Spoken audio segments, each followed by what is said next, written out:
Whoop-de-doo. I'm feeling great. How about you? The Hairy Scary Hangout will begin shortly. Welcome to the Hairy Scary Countdown with me, Cliff. You got about 15 minutes until showtime, so grab your drinks and snacks, settle in, and enjoy the pre-show. Yeah!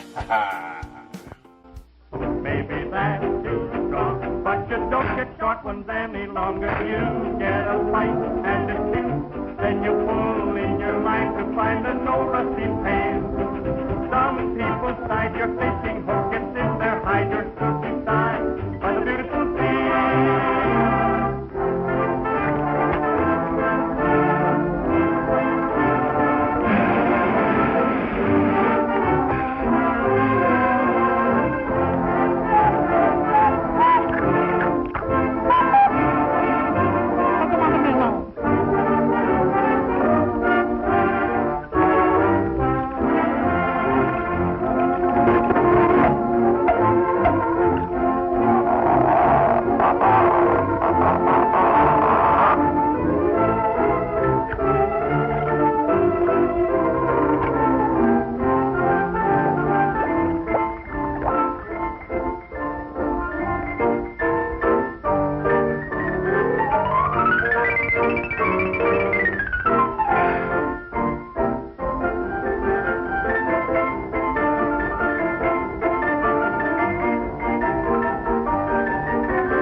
Janet Decay, the Mummy. And I'm Grimgory, the Monkey. And together we host The Mummy and the Monkey's Hairy Scary Hangout. Yes, our live streaming horror hosted show has it all. Skits, bits, and a scary flick. That's right, so for more information on our show, go check out themummyandthemonkey.com. And we'll see you at the Hangout. Woohoo!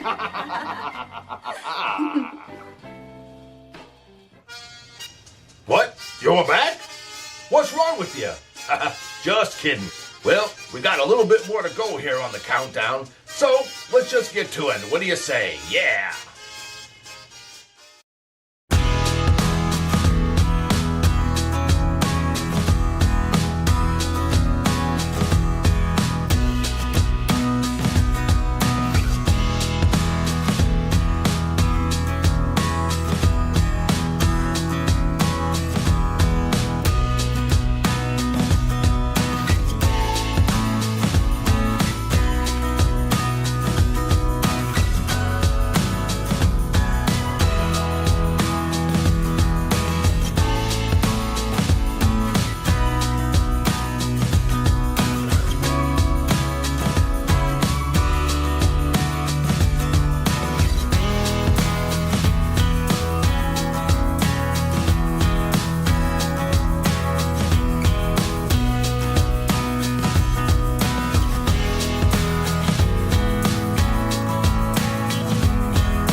are about to see is bizarre, unsettling, and riveting.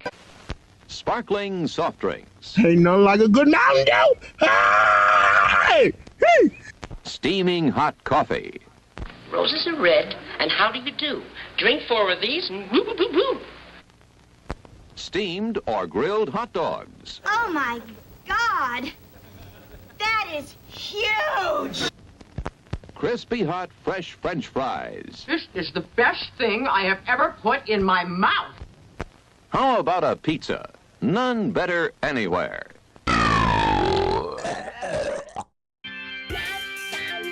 Hey gang, it's been real. They say that all good things come to an end, but things are just getting started around here. That's right, there's no time like showtime, baby. So let's get this party started.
Here we go. Hey! Happy Friday. It's DTF, baby. It's down to Friday. Welcome to the Mummy and the Monkeys. Harry Scary Hangout. Episode 267. Yes, and we have a different evening for you guys. We're going to host a collection of retro film shorts. You forgot to introduce yourself.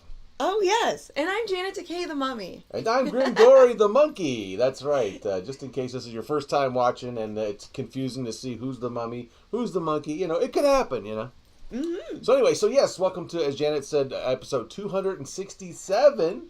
It's the shorts night. That's right. We're doing those crazy PSA type shorts from the 60s and 70s. Those retro educational films. A lot of these are very outdated and corny and cheesy, but that's why we like to watch them. The beauty of them, yeah. You know what I'm saying? Yeah. Got everybody rolling into the show tonight. Hopefully you enjoyed the pre-show. Cliff did a good job. Thanks, Cliff, for the bang-up job on the countdown. We like what you do there. And that prom footage, oh boy. Oh, yeah, that was from 1981, found on a little home movie, and that was labeled Prom 1981. This is stuff you found personally, right? Yes, I scanned that one in. That's right, from our Rescued Reels operation. And then there was a little clip right before it of a 1950s, prom lady, but it was just very short, so I added that other footage. Yeah, 50s to 70s, kind of fun. Yeah. Hey, so let's get the show on the road. We got a full night of fun. Like we said, it's a shorts night. We have we have like 5 shorts tonight, but one of them, or 2, 4, actually 6 shorts, but one of them is divided in 2 parts, or 2 farts, yes, with sounds. Yes, I added some sound effects to one of the longer shorts, and we're going to do that in 2 farts. Jim Hearns, thank you for the super chat. He says, I'm ready for retro. Oh, yeah, baby. And then we want to wish a very happy birthday to Richard L. His birthday is the 28th, and he will be 72 years young. So happy birthday, Richard. Yeah, have a fun one. And we have a prize giveaway. One lucky winner at the end of tonight's show will get a Mummy and the Monkey official mug. Wow, now that's a good one. That's a Yeah. good free giveaway tonight. Yes. A ceramic mug. A prize giveaway. How do they how are they eligible to win that mug tonight, Janet? And to be eligible for that, for the prize drawing, all you have to do is chat amongst yourselves on our YouTube live streaming chat if you're watching us on YouTube, and I'll be writing down all of your names and putting them in my big plastic shiny mummy bucket. And we will pick that one lucky winner at the end of tonight's show, and then they just need to email us to claim their prize. That's right. It's always fun here. That's right. And also tonight we have there will be a Saxon search in the two-farter short tonight, so that'll be fun, and some other fun surprises. And then we have, like I said, we have some What Do You Do's. We have a TV Showtime travel. Woohoo! Stasha skit. A brand new rescued reel. So, wow. Awesome. Really- Okay, so let's do our shout-outs, and then we'll get into the first film. So we've got people that watch with their mini monsters. Mini monster shout-out time. And then there's, Paul Buser, thank you for the super chat. That's really sweet. That almost looks like a Barbapapa flying out It of there. does. And then Benny, thank you. Another one. He said, let the movie fun begin. That's really sweet of you, Benny.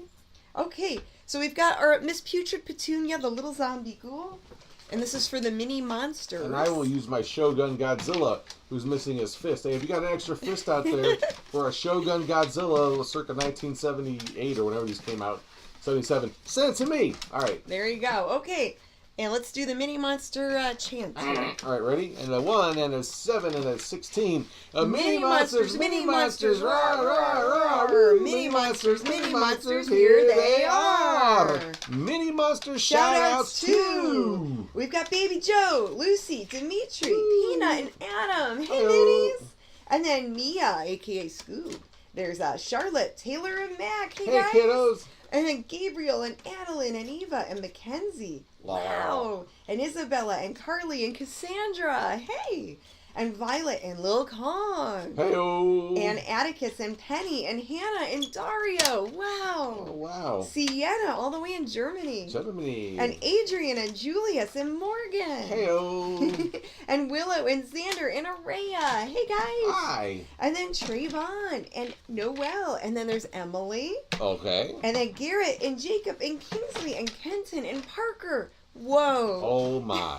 Nyla, and Lucas, and Christian. And last but not least, we've got Ramona and Layla. Aw, kiddos. Hope if you're any of you watching tonight, hope you enjoy what we're doing. And it's not, a scary, bad, scary monster movie, but, it's still going to be a lot of fun. Yeah. Making a lot of noise back there. It's fun and cheesy. All right, we've got our big monsters watching. Let's get this macabre mirror rolling. That's rolling right. over here. All right, Magic Macabre Mirror. Woo! Magic Macabre Mirror. Tell me, who be here?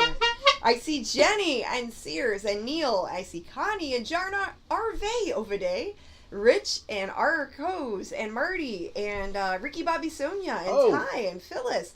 And Baron Sardonicus. That's a great name. We got another Justin super chat. Jallo. Oh, and I see Super Chat. Who sent that? I didn't see the name. We'll have to check it fast. later. And Joe German and Ed Burge and Kirk Harrington. John Biggins, Jeffrey Moore. K-Roz. K-Roz, thank you for the Super Chat. Reb Ohio, Toy Painter 1. Sean, KB, Nora Wallace, Tough. And Greg Tominski. I see Sacred Watermelon. I see DB, Todd Andrews.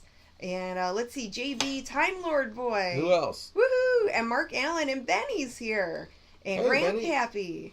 And the Comic Book Man. Bone Jangler. Did you say him? Is he in there? Is Bone Jangler here? I thought he would be. Maybe he's running late. But So he's probably here somewhere. And Jeffrey PC and Richard, the birthday boy. Strange Monkey Reviews is here. Ooh.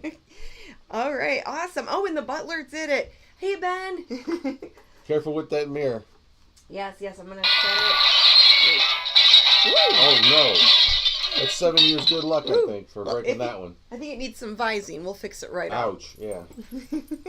All right, so what's the first short film of the night? You tell me. I think it's we wrote it down. It's the Bell telephone one. This one is called Just Imagine. Ooh. And this is, I believe, from the 1950s. This is how to use your telephone. Yeah, remember those things that you used to actually have to pick up? Not the kind of cell phone you have now, you'll see if you don't know. A regular landline telephone. I think a lot of people in this audience How know do you what a text regular on those those telephone. things? Well, you didn't. You just How do you didn't. download apps? You went out and you lived your life is what you did. Wow, But, this is really, really old And later school. on, you got an answer machine, and that made things a lot easier. So, okay, here we go with the first short of the night. And we'll be back after this this first short. What's it called? Just Imagine. Ooh, Just Imagine. Let's imagine all together. Come on. John Lennon style, right? Here we go. Oh, here we go. Here we go.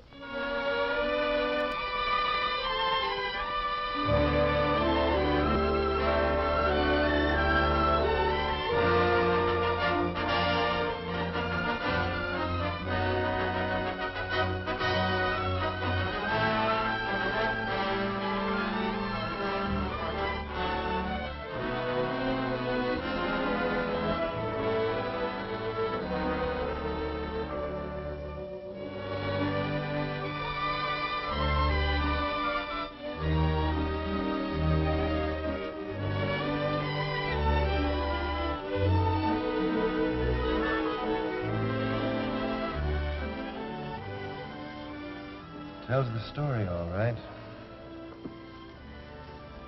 Thousands and thousands of telephones to be made and all kinds of materials needed to make them. Copper, nickel, cotton, gold, silver. And from where? It's a tough job. It ain't so tough. That's what you think. Where did you come from? Oh, I've been around. I know an easy way to get materials and make telephones. You and what army? Don't need an army. Just a little imagination. Watch.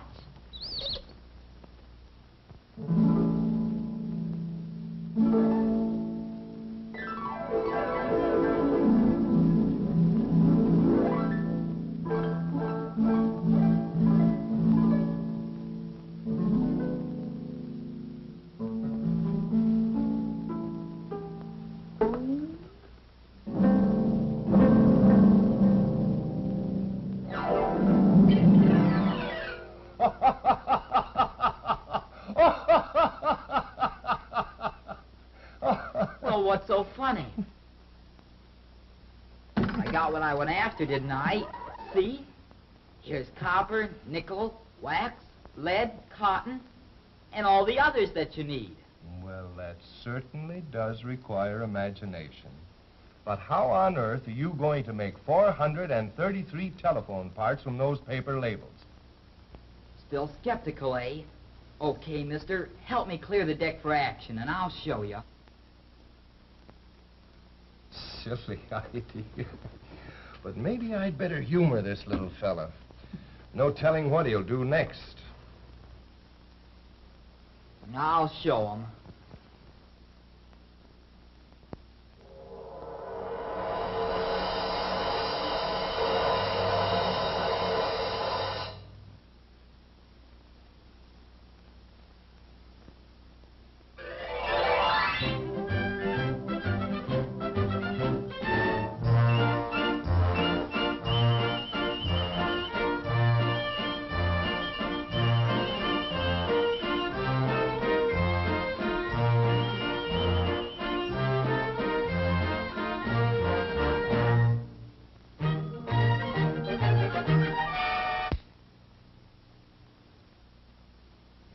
Well, so far so good. But your job is only half done. You still haven't got a telephone. Mister, haven't you got any imagination? Must I do it all?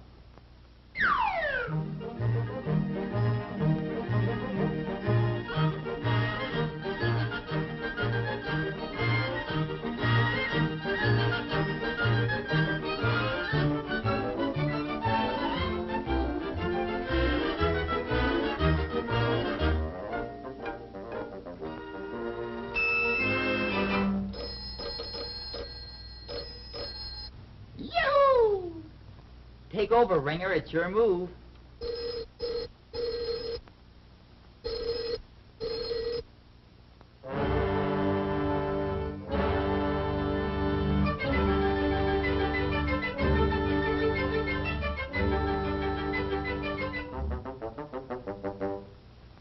Music, maestro, please.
Nice going, nice going.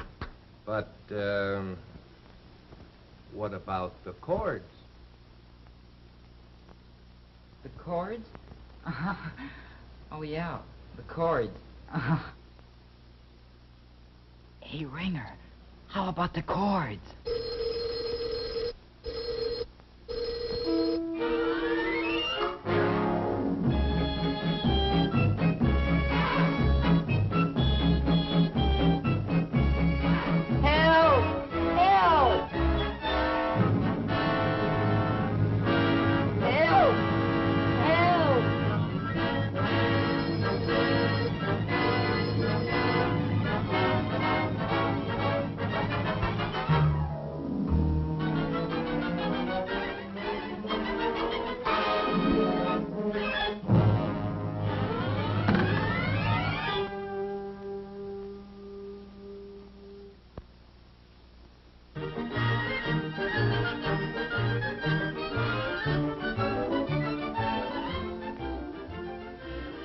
What did I tell you?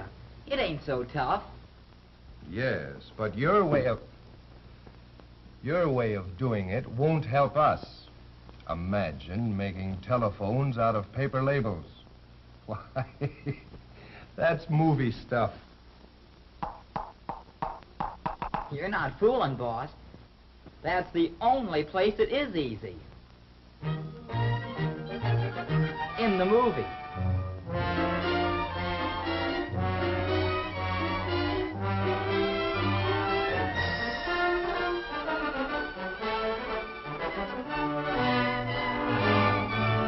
This is the end, folks.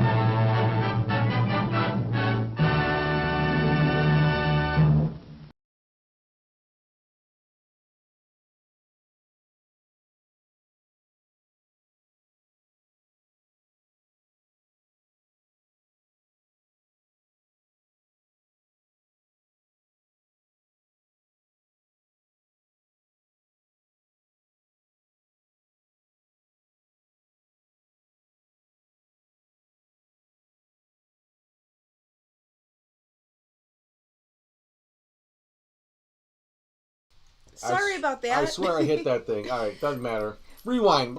Hey, well, what do you think about that short? What it was called? Just Imagine. Just imagine that I turned the mic on when we came back, right? Well, it keeps you on your toes to make sure that everyone's watching, you know? I guess so. Okay, well, I thought that was originally how to use a telephone. I got it mixed up with a different educational film. The components of a telephone. Yeah, it was more about all the different pieces and parts that make a landline telephone. I just had a thought. And now you guys all know how to put together those old school phones, right? So you know how there'll be a pop quiz. You know how we call right? You know how we call the parts of a movie farts? Mm-hmm. Because it rhymes with parts and farts, and and we have a show that's based on fart humor. And you put fart sound effects in it, right? Yeah. So what if we do a shorts night? We call the shorts the S word. SHIT? No. That doesn't rhyme. It doesn't have to rhyme, but I thought it would be something kind of rhymey and more clever than that, Grim. No, well, it's still poop related. Anyway, forget it. It was just a quick thought. We couldn't do that anyway. Alrighty then. Yeah, we don't really. Shorts and giggles. Oh. Skits and giggles. Somebody We've done saw that before. a Louis sighting. Was there a Louis walking? Yes, people are saying Louis. He's being sneaky. Or what about sharts? There you go. Yeah, sharts. That would be better. Sharts night. Yeah. Yeah. That would be way better. So you were saying that you put hot sauce on your popcorn? Oh, yeah. So in lieu, since we're not doing snack toys tonight because, well, you're doing shorts. Yeah. Yeah, it's still discuss what you're snacking on tonight in the chat, of course. And definitely. We want to know, like, inquiring minds want to know, what are you guys snacking on a Friday night, watching old film? We're doing old school popcorn tonight, but I livened mine up with put a little Texas Pete hot sauce. They were out of the other kind I like. What is it? Frank's. But Texas Pete's just as good. But yeah, so I put a little hot sauce on my regular popcorn, and oh, it's so nice. Oh, there you go. A little bite. It's the snack that bites back. How about that? Someone's having. It was K-Ross snacking on hot dogs and hamburgers. Woo! Ooh, nice. Let's see some other comments. Greg is having Jiffy Pop. So he's having popcorn too, and Zots. No, that's hard to cook, Jiffy Pop. You have to be a master at that. Justin Jallo says hot sauce on popcorn is good. It is so good. I gotta go some more. I'm out of it. Ed also agrees. Mm-hmm. Ken is having steak and cheese stromboli. And then K. Roz is snacking on hot dogs and hamburgers. Ooh. Yeah, hot sauce. I put that on everything. That stuff on everything. I've actually had a few relationships fail because of that. Anyway. Paul says Louisiana hot sauce is good too. That's real hot sauce. Egg Foo Young, says Marty. Oh, some Chinese food. Ooh, yummy. I would love some Chinese this weekend. Athens pizza tonight, says Nora. Oh, Athens. Oh, I missed that. Yeah. Arby's food, says Tyler. Cheez-It, says Gary. Pierogies. Robert's having hot dog juice. Yummy. That's a throwback to the Crickfoot movie we hosted a couple shows ago. There's some hot dog related material coming up a little bit later in the show. And Butler Didit's having red wine. And red wine. Is it red wine or red wine? Yes. It's all of it. Okay, the UB40 song. Okay, let's jump over to Shart 2 of the night. I like that. That's what I knew. It was. There was Shark something 2. there. Something there. Now we're going to be calling Okay, Shark so Side. Shark 2 is Yes. called... What is Shark? This one's fun. It's called Safety in the Office. Oh boy, this is a good one. So this was made probably shortly after World War II, and more people were getting office jobs. And it's a really silly clip on how to be safe in the office. You'll like it. There's some humor in there. It's a wacky one for sure. Okay, Yeah. let's get ready to roll Shark 2 of the night. Safety in the Office. All right, here we go. Roll that beautiful short shark footage.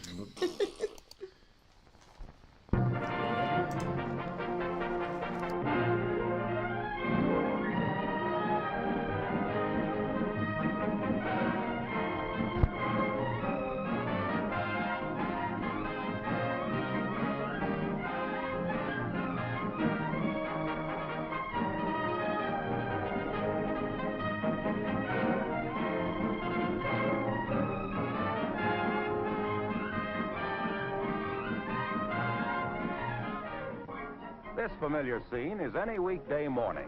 The place, well, any of the Navy's many office buildings. And what a sight it is. Bright, cheerful, well-rested office personnel arriving at work to pit their wits against the workaday world. These people are plenty smart, too. Yes, sir, a lot of them actually went to college. Got degrees for being smart, for using their heads, for being on their toes. People like Miss Diffle here. Plenty of old gray matter under this kid's peroxide. Always just about on time, goes along strictly by instinct. Nothing's ever going to happen to her. But pity the plight of the poor unfortunate who happens to cross her path. He's taking his life in her hands. Better take a good look at her, my boy. You're apt to meet her again. Oh, be careful. Well, better safe than sorry. Uh-oh. Now what? Such personality. This is the way she starts her day. Such youth, pep, and vitality. Now, suppose we get down to business and talk about safety. You know, for some strange reason, people seem to consider office work as being free of any danger. What could happen to anyone working behind a nice, safe desk? What could happen? Typewriter bites girl. Here's an industrious-looking fellow with his mind on his work. Oh! Desk traps man. Now let's take filing cabinets. Harmless-looking things, aren't they? Yes, harmless-looking. But so is the rear end of a mule. Potentially, they are dangerous hazards. Kicking the drawer is the wrong method of closing it. May slide open again to trip some unsuspecting victim. See what I mean? This girl might have broken her leg. But this time she was lucky.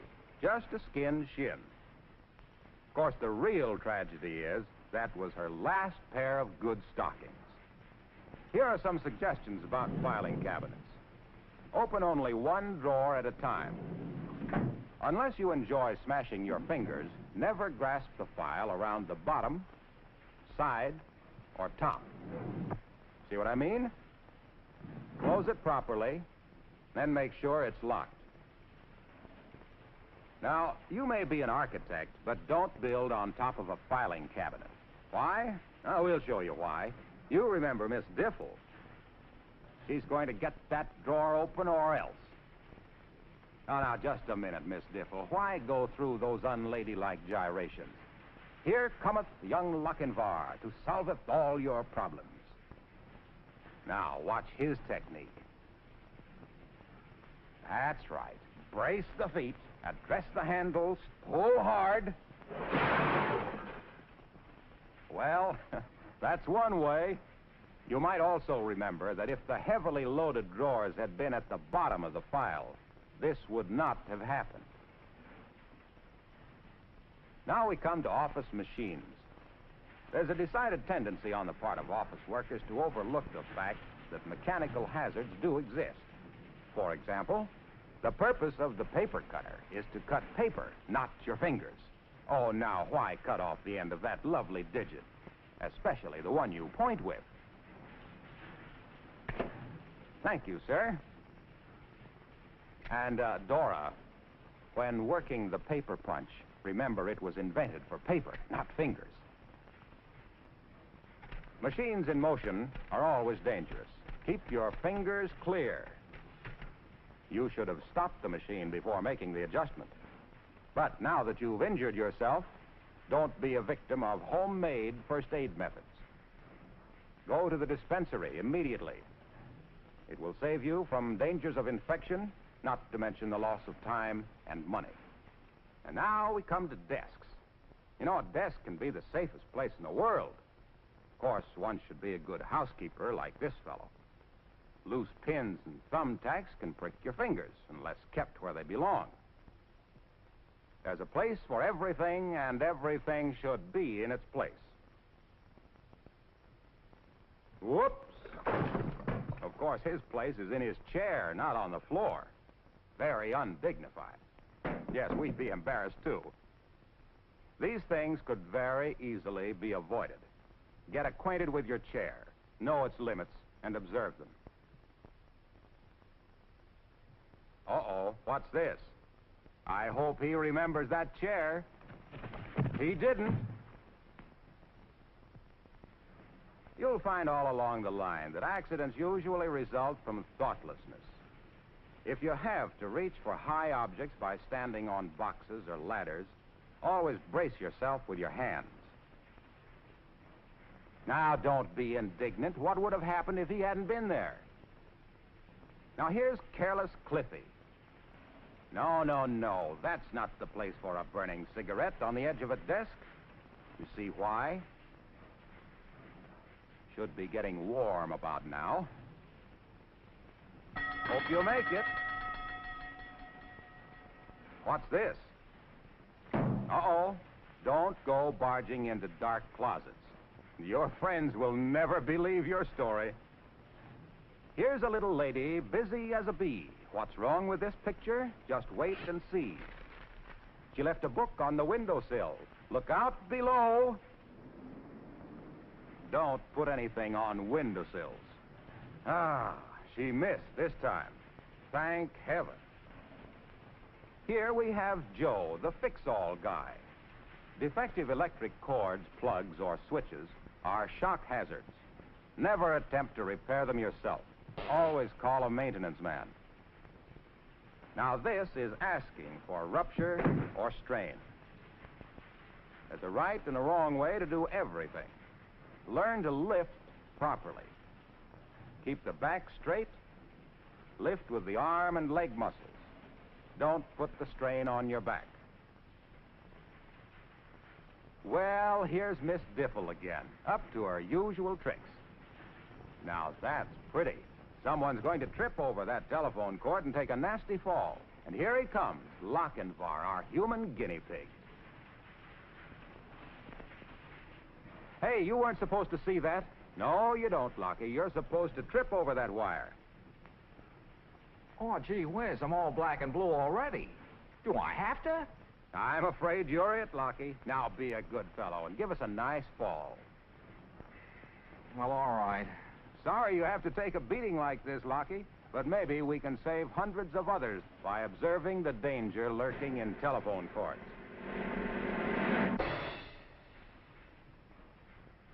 Gertie is all through for the day, but she's in much too big a hurry. Haste makes waste and injured fingers. Thousands of persons are killed or injured every year by falling on stairs. This is the heavy foot type, better known as lumbering Louis. Not very soft, are they? And here is Fire Drill Freddy, late for a date. Too bad, he'll never make it now. This is Hurrying Harry. He doesn't look where he's going. He knows the stairs are there without seeing them. Uh-oh, my mistake. Somebody must have moved one. And here comes Killer Diffle, her victim right in front of her. Poor Lockie. Looks like he's in for it again. Uh-oh, watch it. Lockie, that bike, it's going to clip you. Look out. He did. But she didn't. She finally became the victim of her own carelessness. Don't be a Diffle. Learn the rules of safe conduct and apply them. Yours is the safest job in the world, if you use your heads. It's up to you.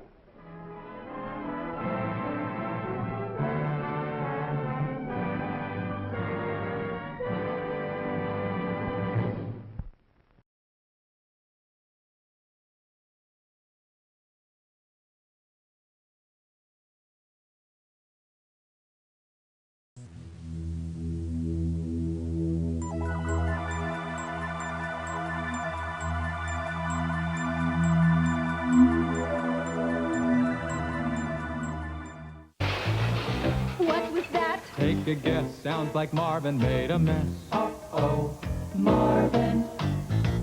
I'll go look in Marvin's room. Bring a dustpan and a broom. Uh-oh, Marvin.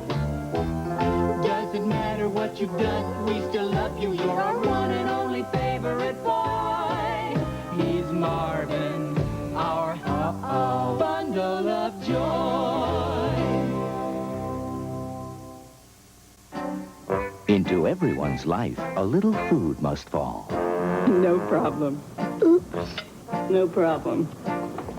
Uh-oh. So why isn't Mom upset? No problem. Simple. She made those clothes stain-resistant with new Bounce with Stain Guard, the only fabric softener that helps keep many stains from setting, so even spaghetti washes right out. New Bounce with Stain Guard. Stains get on, but they don't stay in. Snow, incredible snow. You are psyched, huh? It's our first trip to America's premier ski resort. Hey, what do you think? Black, huh? Yeah. I can see you working a main lodge tonight there in the romantic glow of a roaring fire. Your dandruff takes its toll. Dandruff? 'Tis the season for the flakes that don't melt. I shampoo every morning. Shampoo till spring with an ordinary shampoo. Won't work like this. You use Head & Shoulders. You don't have dandruff. Nothing gets by you, does it? Head & Shoulders, because you never get a second chance to make a first impression. Relax, Mike always yells. A great day is waiting. Yeah, but why is it always at me? A great day is waiting. Easy. Yours, kid brother. It's not the end of a Milky Way. Sure wish he'd cut me some slack. At the end of a Milky Way. You look good when you smile.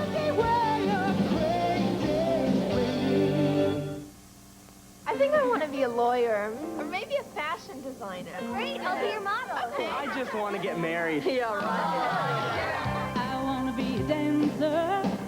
I want to play rock and roll. I want to be a painter. I'll ride the rodeo. Good time, great taste. Screaming away in our place. The good time, great taste. What I really want to be is an electroencephalographic technologist. What? Sue Ellen's new love is in full bloom, but are there weeds in the garden? You mean cheating and tricking and lying? Well, this is a day for surprises. Dallas tonight.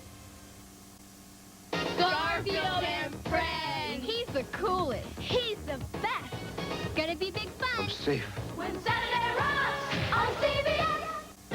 Two beautiful women, rivals for the same heart. What does this woman mean to you, Vincent? Now Catherine must fight for her love. Beauty and the Beast, after Designing Women, Monday. Catch the Pat Sajak Show tonight. A perfect size 6. So how can she eat like that? And still be a size 6? Oscar Mayer baked ham is less than 25 calories per delectable slice.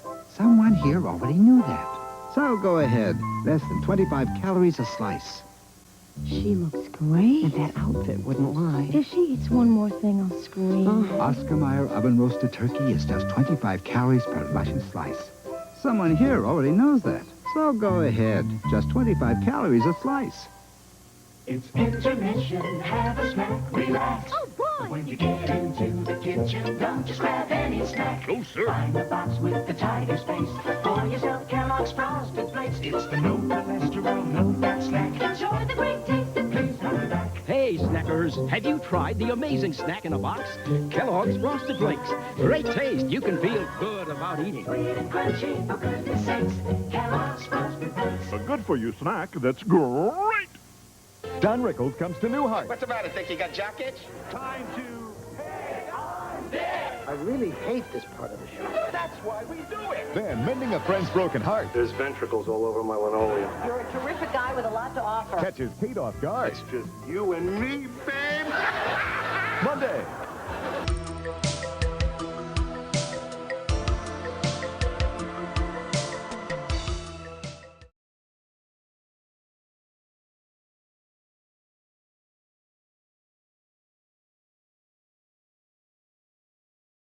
Ooh, here we go And again. we're And we're back, baby. Yeah, all right. You are watching the Mummy and the Monkey's Hairy Scary Hangout with your host, Jan Takei and Grimgory.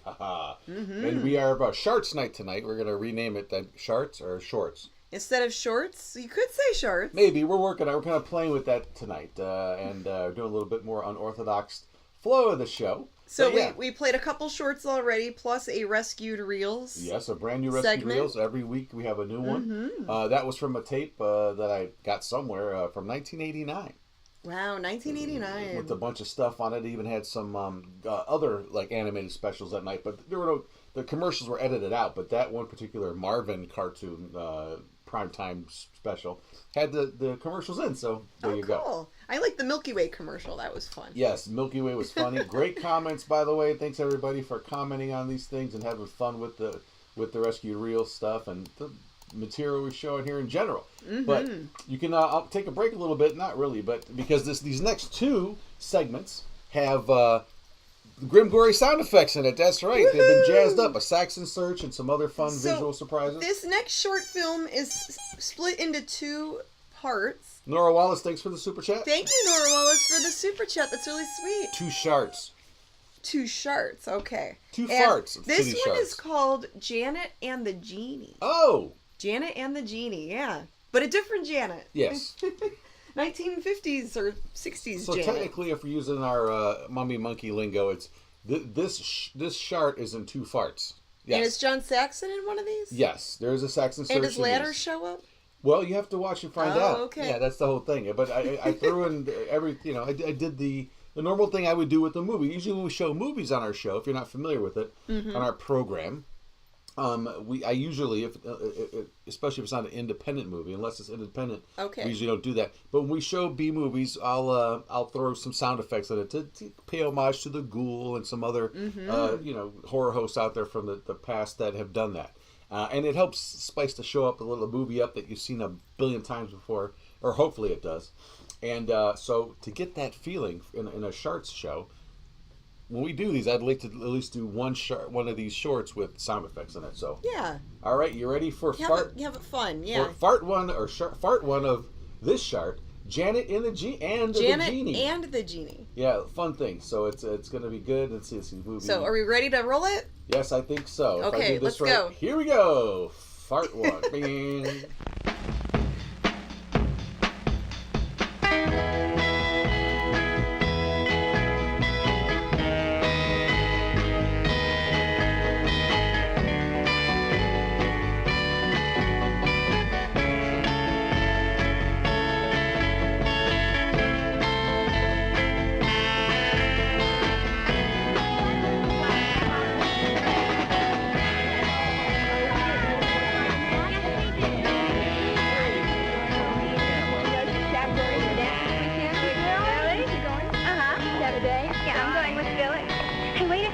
We have major practice today. Oh, that's right. We got to get that step down, Pat. Let's have well, wait a second. I can't go. Why? Because I promised my mother I'd go grocery shopping with her. Oh, hey. Fun. Yeah, well, we'll go to my house tomorrow, then. Okay, come on. All right, goodbye. Adios, amigos. Everybody and every creature has to poop sometime.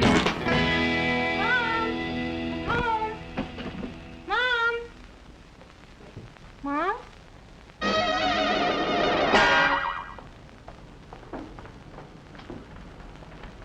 Dear Janet. Blah, blah, blah, blah, blah, blah, blah. Yours truly, some bozo. Gone to the hairdresser's and maybe home a little late.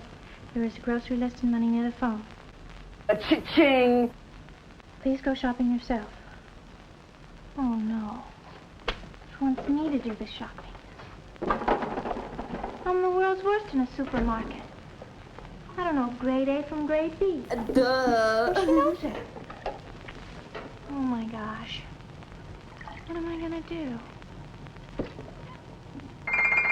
I know. I'll call Vicky. Oh, what's the use?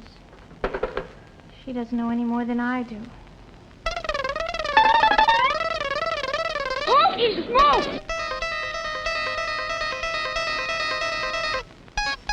Say, you're the kookiest. Thank you. Who are you? I'm a genie. Oh, get out of here! A genie, huh? Where'd you come from? You ought to know. You brought me here. I did. Sure. You need help with your shopping, and that happens to be my business. Ready to go? Go. Where are we going? Behind the scenes. And we've got some traveling to do. Well, maybe I ought to wait for my mother. She'll be home soon. Oh, your mother's already taken this. She has. She never told me. Couldn't you guess? You know what a she is. Okay, let's make the scene. Okay, you kooky genie. Let's go. Let's boogie, mama. Come on, Janet. Pop on in. Atta girl. Gosh, Genie, how did we get here? Oh, you know, break one sound barrier and you break them all. Well, what are we doing here? This is scene one, the meat packing plant. Excuse me? But suppose a real authority describes it to you. Okay. A friend of mine from the U.S. Department of Agriculture. Name's George. We'll let George do it. Take over, George. Glad to, Genie. I'm going to tell you about meat inspection. Oh, good for you. Let's begin with one of our key men, the USDA inspector in charge. He's a doctor of veterinary medicine. At the moment, he's checking beef livers. And remember this, Janet, 85% of our meat gets this treatment. You're nasty. Before a single piece of meat can move from state to state, inspection is a must. How do you know if meat's been given this treatment? Look for the official stamp. This tells us that the meat products we buy are inspected for our protection. You're making me sick.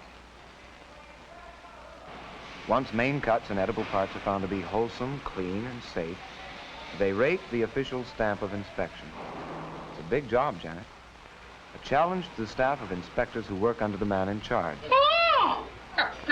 And inspection doesn't overlook one of your favorite foods and mine, frankfurters.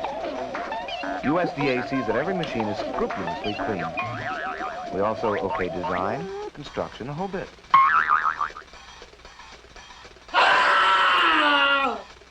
Now, when your hot dog is USDA inspected, rest assured you're biting into a wholesome one. This is the best thing I have ever put in my mouth. I was hungry. The USDA seal appears on the label of every inspected package. Call it a wiener or a weenie, a frankfurter, or just plain frank. It's still a hot dog, and a wholesome one.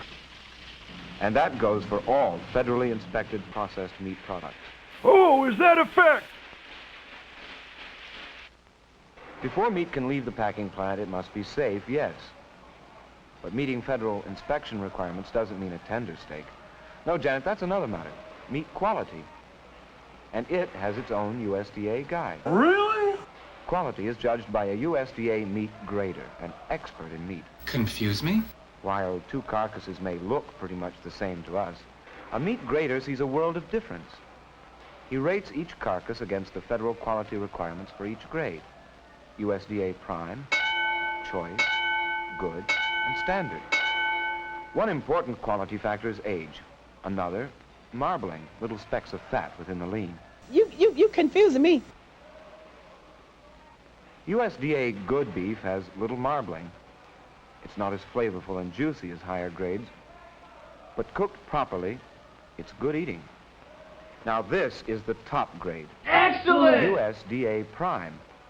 Prime steaks and roast are very tender, juicy, and flavorful. Fascinating. USDA Choice beef is very popular with most consumers and widely available when you shop. So, Janet, know what grade you're buying. Look for the USDA grade stamp, found on almost every retail cut of grated carcass. As for the purple dye, it's a harmless food coloring that tells an important story. And now that you know your grades, Janet, next thing to know is your Right, George? Wrong. I don't know one from another. Oh, we'll take care of that in a flash. But first, we need a kitchen. USA, USDA, CNMS, abracadabra. Come on, Janet. Pop on in again. Okay, friend George. Carry on. Now, Janet, let's look at some beef cuts. Alrighty. This rib roast and those porterhouse and sirloin steaks are naturally more tender than many other cuts. Their grade is important, too. It's your guide to just how tender and flavorful they'll taste. Boring! You can rely on this rib roast, USDA choice. Now, just add a bit of brown sorcery and food fit for Genie. Shut up! These porterhouse steaks and that sirloin steak all look good, too, don't they? No. You can broil them in all confidence, Janet. They are tender cuts and USDA choice. That's the fact, Jack! Now, here's a less tender cut, a blade chuck.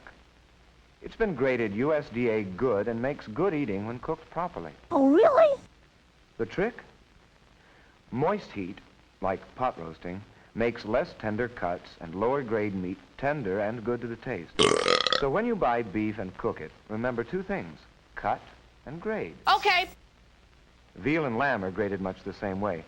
So look for the grade shield on these meats, too. All right. Well, that just about touches the high spots of inspection and grading of meat. What? How does the same system work for poultry? Well, how the hell should I know? Let's go to a place where birds are processed, a poultry processing plant. You crazy, Genie? What are you doing up there? None of your business. I want to see if I pass inspection. Whoops! Oh, my ovaries. Here again, inspection is required of all birds that are handled by plants which sell their products across state lines. Like the meat packer, the poultry processor must meet the same meticulous requirements throughout his plant. Every bird must be individually inspected. It must prove to be wholesome or else it is condemned. Birds, too, are graded. Once again, remember, inspection for wholesomeness, grading for quality. You know, Janet, when I was a kid, Genie, my father was his own processor, his own inspector, his own butcher, his own grader, and his own... Yes, but today, the shield you see on birds is a welcome sign of high-quality eating. Everybody, put a live chicken in your underwear! Only the plumpest, the meatiest, are tagged U.S. Grade A, whether they are fresh or frozen, from your Thanksgiving and Christmas turkey to the gourmet rock Cornish hen, which can now grace everybody's table. Well, isn't that special? Look, Genie, frozen dinners. They're easy to cook. All you have to do is put them in the oven and heat them up. And eat them up. What's more, eat them in confidence, Janet, because they, too, are inspected. The label tells you. Just check it like all good shoppers. Thank you, Mr. Know-It-All. Now, here's the Federal Inspection Laboratory where products are checked. But where's Genie? Genie? Where are you? Genie?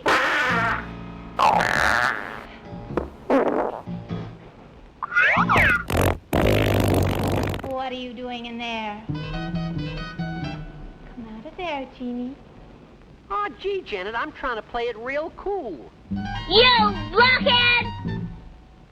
Hey, look, the home economists are here. They want to make sure the label is able and stable. Please, stop. Okay, Genie, who's going to tell me about labeling? Labeling is still my department, Janet. All right. Now, the job of our home economist is to make sure the package contains exactly what it says it does. Gotcha. Before a processor puts out a new product or makes changes in his label, he must first get USDA's approval.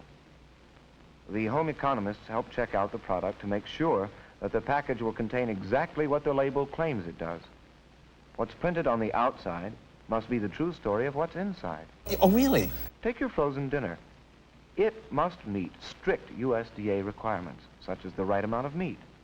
Now let's leave the test kitchen and look at a lab where a chemical analysis is ready to take place. Or whatever.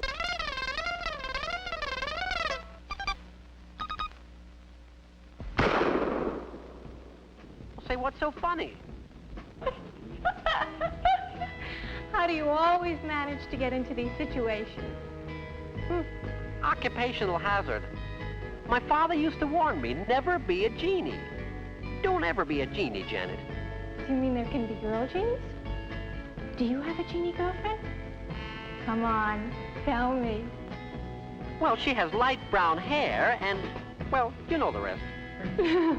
Excuse me, you two, to continue with labeling, please. Can I touch it if I wash my hands first? By checking samples of meat which are sent in, the chemist serves as a scientific backstop for the inspector working in the processing plant. At his request, the chemist analyzes a product for any number of things. For instance, have unapproved substances been added which might misrepresent the appearance or taste of the product? It's got electrolytes. Do the amounts of each ingredient used conform to the formula which had been approved? Is the amount of moisture contained in the product within the limitations established by USDA? Well, how the should I know? Does the product contain harmful bacteria or residues? Yeah, it's got electrolytes. Tests such as these are designed to assure you that you will get wholesome food as shown on the label.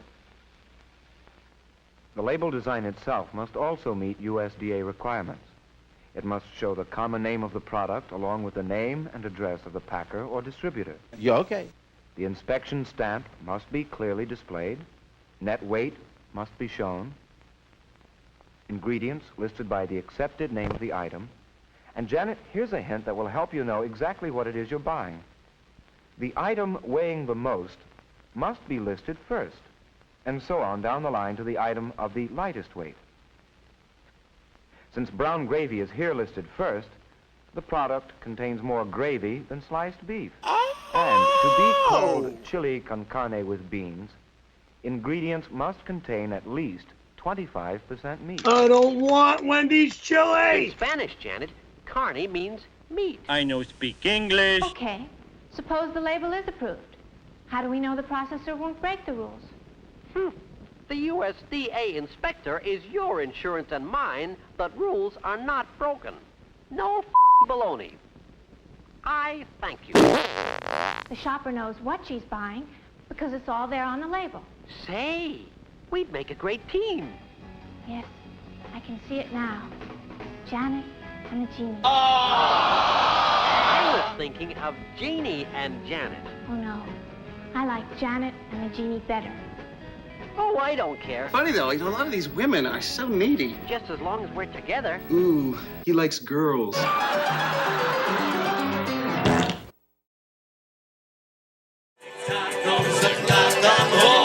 As we're dancing the evening away. Tick, tick, tick, tock goes my heart with the clock, keeping time while the music is playing. Oh, tick, tick, tick, tock is a rhythm it makes, and I know it will make you feel blue. Tick, tick, tick, tock goes my heart with the clock, 'cause it knows that I'm dancing with you.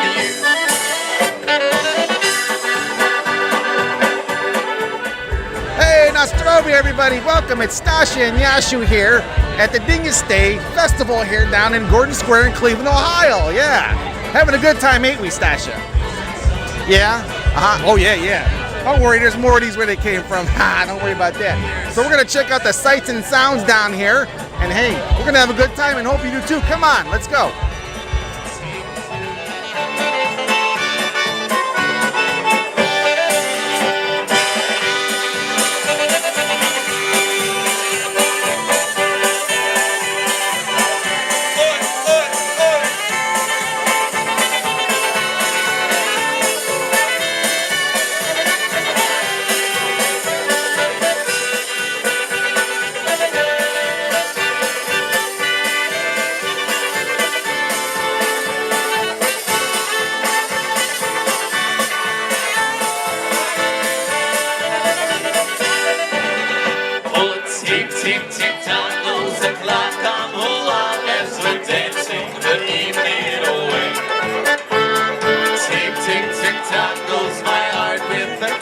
Keeping time while the music is played.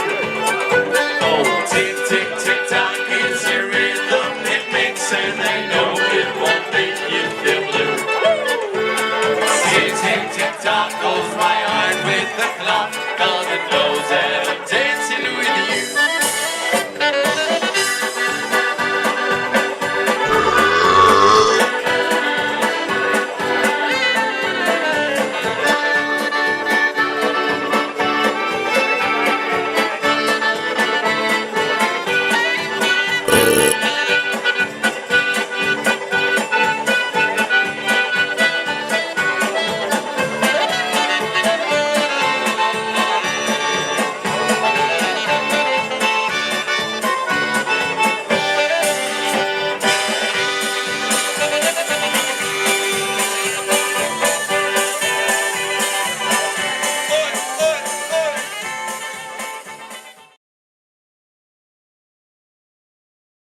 Wow, that's right. Hey, welcome back, one and all, to the Mummy and the Monkeys Hairy Scary Hangout. Sharts Night. That's right. And Shorts Night. Well, short sharts. Sharts? It depends what you ate for dinner, right? Short films night. If you're having some issues. But anyway, so we watched Fart One of the Genie, Janet and the Genie. Yes, and she's learning all about meat processing. She's learning everything she could ever want to know about meat. Yeah. And about packing it and all kinds of things. And cutting wieners, all kinds of weird stuff going on in there. Wow. Yeah, choking chickens. Like, I don't know what they're not doing in this one, right? Yikes. And we want to wish Lois a very happy birthday. That's she right. had a birthday recently. So happy birthday, Miss Lois. Yes. Lois, very, very talented person. That's right. So thank you, Lois. And she's one of the moderators tonight, too. Yes. And we have a prize that we're giving away, guys. So we are giving away a ceramic Mummy and the Monkey mug to one lucky winner at the end of the night. And to be a part of that prize drawing, if you're watching us live on YouTube, you just have to comment while we're playing the films. And I've been writing down all your names and putting them in my big plastic shiny mummy bucket. All right, yeah. Fill that bucket up. Look at it. And yeah, at the end of the show when we do the prize drawing, that winner just has to send us an email to claim their prize. That's right. So, you could be waking up with the Mummy and the Monkey, have your morning Joe, or whatever you drink in the morning. Have coffee with us in the morning. Your Irish up coffee, whatever you... Or other beverages, too. Tea, if you're hot a teetotaler. or cold, yeah. That's right. Water's nice, too. What's going on in the comments? People are starting really liking Lois says thank you. Everybody's wishing her happy birthday. Yeah, and I'm happy to see that people are enjoying the drops, the sound effects, and everything. So, yeah, it was this one was a lot of fun. It was definitely easy to do as far as the setups. So, it was like a lot of fun finding all this stuff. And the last fart is probably is just as good, if not better, than the first one. So Donna and others were commenting they liked when you did the sound effect when they were cutting open the hot dog. That's what I saw. That's what I heard when I saw that. So I mean, I just made it manifest. Wow. Yeah, that was crazy. All right, and Ghastly Ghoul, Ghastly Ghoul's watching. Hey, Ghastly. Yes, Ghastly Ghoul. Very happy cool. that you're watching and you're being entertained by our foolishness. Yes. And Bob Ferguson's watching too. He said he cannot comment on YouTube, so I need to look into that later as to why he can't comment. The mystery. Let's see. And if you guys have not subscribed yet, please do, because if you're a subscriber, after so many hours, you can comment on our YouTube chat. If you hit the little like button and the bell next to it, you'll get notifications on YouTube on your tablet or your smartphone to let you know when we are live or have uploaded a new video. Speaking of that, let's go do a little self-promotion here. What do we got? Hey, you can go to Janet's eBay store. The Thrift Crypt, and we each have an eBay store, and they are posted in the YouTube video box description. They are also on themummyandthemonkey.com. So if you're watching this on television later, don't worry. You can check out all of our links on our website. That's right. And going back to what you're saying about, not just subscribing to our channel, but if you can elevate that experience by becoming a Monster member. Yes, for only $2.99 a month. You can become a Monster member, a channel member on our YouTube channel, and that helps support the channel to keep it going, supports our shows. And you also, as a thank you, will have access to exclusive members-only content. So, like fun behind-the-scenes videos, or maybe an extended version of the Rescued Reels, those retro commercials that everybody likes. That's right. We're going to be adding more stuff as we go along here, so please consider becoming a Monster member on our YouTube channel. And if you like what you see here, then you can check out our Living the Scream podcasts. Yes, it's our podcast where we go behind the scenes, where we discuss what it's like to put the Mummy and the Monkey show together, and our reselling and thrifting and eBay adventures. Ooh, lots of fun on the Living the Scream podcast. And if you want to be the best looking monster on the block, how would they do that, Janet? We've got tank tops and t-shirts and hoodies. Although it's getting warmer now, you might need a tank top instead. But there's many different sizes and colors and designs to choose from. It's all there on our Teespring store. Use coupon code BANANAS. Bananas? bananas. These deals are bananas, and that takes 15% off anything that you purchase in the store. Nice. What a deal. As a little thank you for shopping the store. That's right. So, So that's our spiel. That's our stuff that we're hawking, and hope you consider checking some of that stuff out. And so what are we gonna do? And really quick, that Dingus Day skit, that was because Dingus Day was just past Monday. It was the day after Easter. It's usually the Monday after Easter. Yeah. Hopefully everybody had a good Easter holiday, no matter how you celebrate it. Mm-hmm. Everyone had a good and safe one, and now we're back to the grind until what's the next holiday? What, Mother's Day? Yeah, I think Mummy's Day. But the big one's probably 4th of July or Memorial Day, and then that's right. Yeah.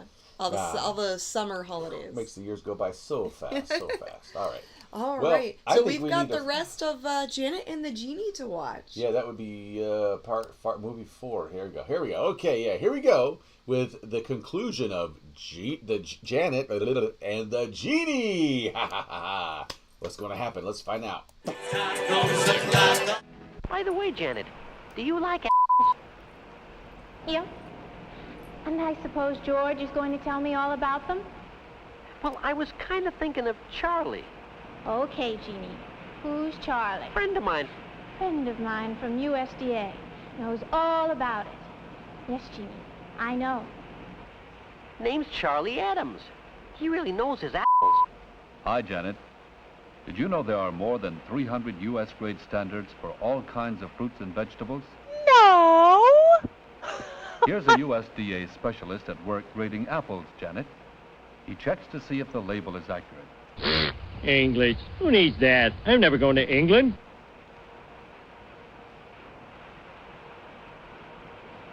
He looks for blemishes and defects.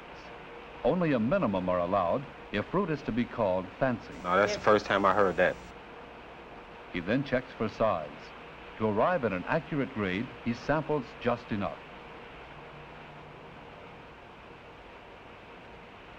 The final test is the apple good eating. Now, let's see how processed fruits and vegetables are graded.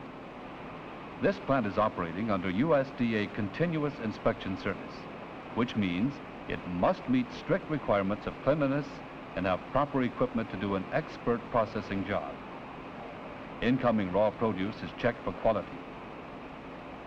I mean, this is about as interesting as listening to a John Tesh album.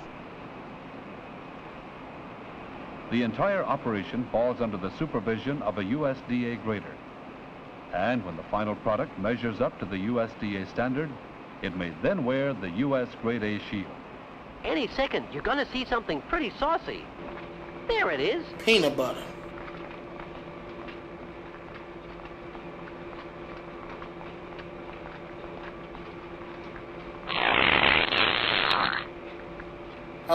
Okay. Who cut the cheese? He's taking those samples to the laboratory, Janet. Let's go. Okay, Janet. Now let's watch how a USDA specialist goes about checking the quality of applesauce. He first checks weight to make sure contents weigh what the label claims. A puncture test tells him if the canning job is a good one, so there will be no doubt about the keeping quality. He must next judge color, consistency, and if there are any, defects, all according to USDA standards.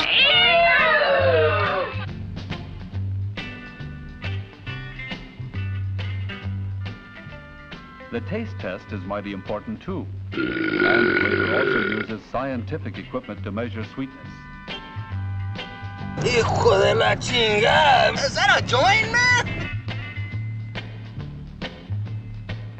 So when you see that US Grade A shield on fruits and vegetables, canned, frozen, or dried, now you know, Janet, it is backed up by the considered opinion of an expert, and by a good bit of science, too. What about an inspector somewhere else in the country? What are his standards? Janet, let me show you something. Fooled you, didn't it? To get back to your question, Janet, graders the country over use identical USDA standards as their guide to judge quality. And to help them interpret these standards in the same way, we give them visual aids. Say a grader needs to judge how red a Red Delicious must be to merit the grade U.S. Fancy. He looks at an apple model for guidance. Now see this fellow, Janet? He's using a color What's wrong with you? Comparator. Color comparator, Genie. That's another kind of visual aid we provide for graders to help them judge color, such as the color quality of peas. Color's tricky, and it's an important factor of quality. Well, so much for fruits and vegetables. Let's shuffle off to dairy products. Oh, brother. Now, how do you like this plant, Janet? Here's where they make butter. Okay. Who's going to tell me about dairy inspection?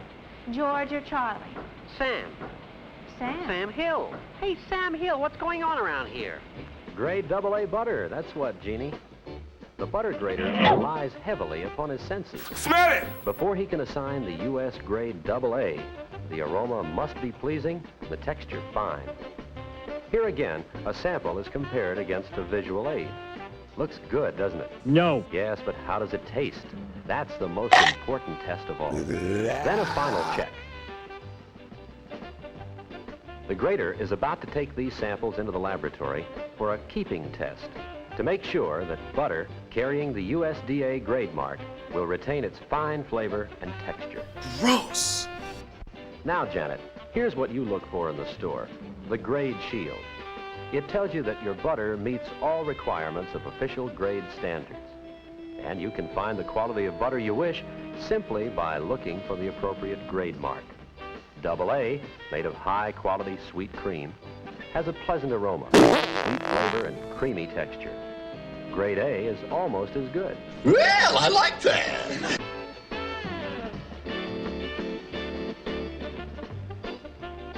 Grade B lacks the fine, fresh flavor of the two higher grades, but pleases many who like its slightly acid taste. Butter is not the only dairy product graded, Janet. Cheddar cheese can earn the same AA or A rating as butter, in much the same way, on the basis of flavor, texture, and body. You're gonna end up eating a steady diet of government cheese and living in a van down by the river. And then, some dairy products, like cottage cheese and processed cheese, may earn the Quality Approved Shield, which means they were manufactured under USDA's Quality Control Program and qualify as good, clean products. Genie? Where are we? Why is it so dark in here? Look over there, Janet. Oh, good Lord, you scared me! Genie? What's he doing? Candling eggs. What is that? What are you talking about? Looking inside to see what grade to give them. Genie? That's not your voice. Darn it. I thought I could fool you. But why? I thought you'd like me better if I had a nice like my friends. Oh, Genie, I like you just the way you are. Swing! Yippee! Yippee! Oh, and this one time at band camp? And now, Merriweather, you may take over. Merriweather. First George, then Charlie, then Sam, and now Merriweather? Merriweather here. Well, hello there! Like so many of the products you saw today, Janet, eggs too are graded. Here's one way. Candling. I beg your pardon? Candling lets the grader see a number of things that determine the egg grade. Is there a small air cell inside? Is the white of the egg clear and firm? Is the yolk free of defects? The better the egg, the higher the grade. Ain't nobody got time for that. Let's look at another method of grading. Shell breaking. A system used in a special quality control program. Once the grader has gathered up and weighed his samples, he breaks them out. Oh, really? Thus, quality meets the eye. He first measures the height of the white, the albumin. Next, condition of the yolk is observed. Okay. Now, this is a grade B egg. The white runs and the yolk's flat. Even so, it's perfectly eligible for baking. Devilishly good for angel food. And here's a grade AA egg. boil it, it, it's the best. Eggs are weighed to determine size, and the size has no relationship to quality. When a dozen eggs weigh 27 ounces, they're called extra large. At 24 ounces, they're large size. 21 ounces, medium size, and so on. That's nice. A difference of 3 ounces between each weight class. And here are the packages. Look for the grade mark, and remember, grade AA, A, or B for quality. Size, like extra large, large, and medium for weight. Once you know the weights, Janet, you can compare costs and get the best buy. That's what makes you a good shopper. Let's see now. Tell me if I'm learning, Genie. All right. These are grade A eggs. The extra large cost 5 cents more than the large eggs. Extra large are the better buy. Nice girl, but about as sharp as a sack of wet mice. Grade AA butter for that wonderful flavor and aroma. Smarter by the second. Tops in quality, right, Genie? Right, Janet. This girl really catches on. Packed under continuous inspection. U.S. grade A fancy. More grade A fancy. I am so smart. I am so smart. S-M-R-T. I mean S-M-A-R-T. U.S. fancy apples. Gee, they're beautiful. Thank you. Let's see how I do with meat and pork, Genie. Okay, Janet. A rib roast. Inspected and passed. Wholesome. Safe to eat. And graded choice. That'll be for Sunday dinner. It is nice. A T-bone. Graded choice. Daddy's favorite. Graded choice. It'll make a good Swiss steak. You see? When you know what you're doing, shopping is fun. Oh, get out of here! Inspected and passed. Wholesome. Safe to eat. U.S. grade A. Plump and tasty. What a beauty. This is getting on my nerves.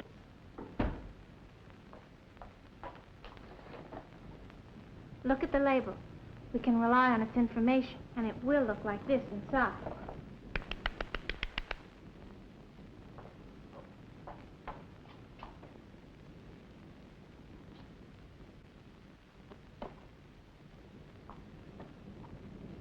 How am I doing, Genie? Looks like my Janet doesn't need her Genie anymore. Well, I won't be getting any sleep tonight. It's as hard as a rock. Really learned a lot from you, Genie. And you know what? They're loads of fun, too. Wait till I tell Vicky about you. You'll have to give her a... Genie? Genie? Genie? Where are you? Genie? Where did you go?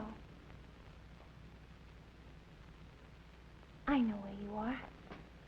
Come out of there, Genie. Genie? No! I guess he's gone.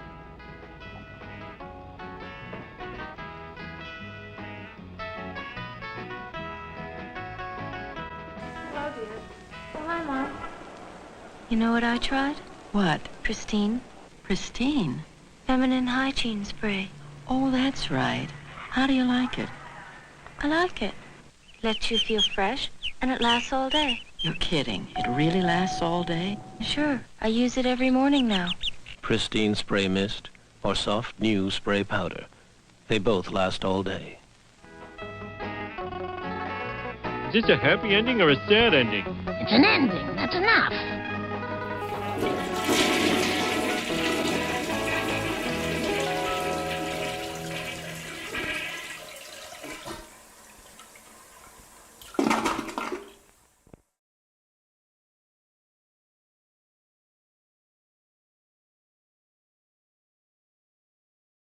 Wow. Heyo. Wow, so we learned all about Janet and her meat. And then some personal matters at the end there, you know. And her personal hygiene. Yeah, see, it covered everything. I can't resist. Anytime I can kind of you know, mess with the film and edit it to kind of fit that pristine commercial, I do it, and I love it. Eric Pegor says, "Great job, Graham."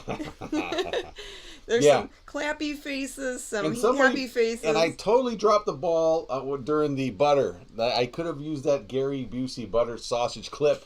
Dang it. But you know what I'm going to do tomorrow? I'm going to edit that in there, and I'll maybe we'll upload this as a separate video. Like, put it all together. No, just save it for next time. Or next time it'll maybe be next time sure. we play it one day. Mm-hmm. I'll never eat again, says J. Michael. No, I did it. Right. Yeah, some of that stuff looked gross. And there are worse films that I refuse to watch that show all the atrocities that go on at the poultry and rendering plants out there, the meat rendering plants. Oh, you don't want to see those. It'll ruin. I love cheeseburgers. I love, grilled chicken and things like that, all kinds of food. I can't. I want to love it. It's too sad. But there you go. There's Janet and the Genie. Yes. So, wow. Yep. So what do we have coming up next? Well, next you have the list, but I believe it's called... Well, no. Well, we've got our What Do You Do? Oh, yes. Do we want to do the What Do You Do That's What part? Do You Do. That's right. And then we could go to, I believe, we've got a couple more shorts. Yes, we have 2 more shorts. So Two more to go. Oh, we got plenty of time for them. Okay. So we'll do What Do You Do? Okay. And we'll take it from there. So here we go with the theme song for What Do You Do? We'll get right into it. Take it away. What do you do when you're watching the Hangout? Do you watch on your PC? Do you watch on your phone, in a group or alone? Send us pics and let us see. What do you do when you're watching the Hangout? Does your hairy, scary show? Do you watch with your dog, or you sleep like a log? Send us pics and let us know, yeah. Okay, our first entry is from Daryl. Look how cool his setup is. This is what we're talking about, everybody, when we're talking about What Do You Do. Some people have like setups around their screens, their televisions, their monitors. Mm-hmm. And Daryl watches us while he writes code. Is that what he does? Yeah, he writes code, and then he says he used to be a podcaster. So we would be interested to know which podcast. Yeah, but, check that out. Yeah, thank you, Daryl, for sending that. It looks like a nice setup. So he's got his work monitor, and then he's got his TV there. But he's got a bunch of toys. He's got a ukulele, some other guitars in the back. There could be another ukulele. It could be an acoustic guitar. Some action figures there. Yeah, some autographs from different celebrities. I see Marlena Midnight back there behind his monitor. That's cool. Oh, cool. So, that's what we're talking about. If you have setups like this, please send us a photo, and we'll talk about it in a good way. Oh, and this was from our buddy Bob Ferguson. It's Yashu's turn. From the Stasha skits, Yashu, Stasha's father. So Pop. if this was Yashu's action figure there, look at me! I got my my vodka and my accordion. I'm ready for a good time there. Hey, thanks for stopping by, Yashu. That's funny. Nice. Thanks, Bob, for that really cool pic. The certain ethnic uncle. Yes, and last but not least, it's something from our buddy Marty. It's sent in a couple of just drawings he did. That's him at the drawing table, cup of joe, pencil eraser, paper, going at it, doing his illustration thing. Yeah, cool. And here is maybe one of the things he did on that board. It's look at that. The Mummy and the Monkey, baby. I look scary in that one. I like it. Me too. I look a lot we look tough. Beefier. I look like if Reacher were playing Grim Gory. Like we're ready to go fight Skeletor or something. Yeah, I like that. That's fun. Very cool, Marty. Thank you so much. Yeah, thank you, Marty. Very, very cool stuff. Yeah, and in the email he said that he's been watching the show and he's been, friends with us for like 7 years. Oh, yes. Mm-hmm. So I can't... Wow, 7 years already? And when we do appearances, he comes out and sees us. Yeah, it's very, very cool. That is too cool. Thank you, Marty. That's right. And if you would like to send us a photo of what you do when you watch the show, kind of use those... You can send us the email right there, themummyandthemonkey@gmail.com. Yeah, we'd love to see. For birthday shout-outs. For complaints, compliments, yeah. For fan mail, for What Do You Do stuff, you can send the email there. That's right. Mm-hmm. And, and no Harry Scary Hangover tonight. Just a heads up on that. No, we are not doing the Harry Scary Hangover after show, chat show. Not this time, but, next episode. Yeah. So just a heads up. So everyone, because some people plan their whole night around watching our channel. So and that's very sweet. Yeah. And very cool. But we're giving you the opportunity to watch something else or go to bed, whatever you want to do. But we do have some other shorts on our YouTube channel. Yeah, or they could just continue to watch stuff on our YouTube channel. Knock yourself out. Okay. All right. So here we go. Okay. So now we got two more to get through. So the next short is, let's see. We'll tease this one too. So the next short is what? The next short is how to go places. Now this one's a real corny 1950s, family that's going out for like. Is this like the family road trip one? Road trips, I say. But stick around There's a Hollywood actress. If this is the one I'm thinking of, the mom is played by a Hollywood actress. Yeah, see if you can guess who she is in the chat. chat. And I don't remember the name right now. We'll see that someone will know in the chat. But I'm sure other people will recognize it. And just so you don't just say, "Oh, this is enough. I'm going to bed." The last short we're going to show tonight is so great. The last short is a doozy. It is called Supervising Women in the Workplace. Supervising Women in the Workplace. It's very... Yeah. Interesting. Yeah. It is how it sounds. So you want to stick around for that. We have to watch that and make fun of it. Yeah, let's choke this one down. Are we going to talk over that one, do you think? Do you want to leave the mic open? Let's give it a try. Okay. So we're going to do that. So just a heads up. So let's check out this one. We'll be back after we see...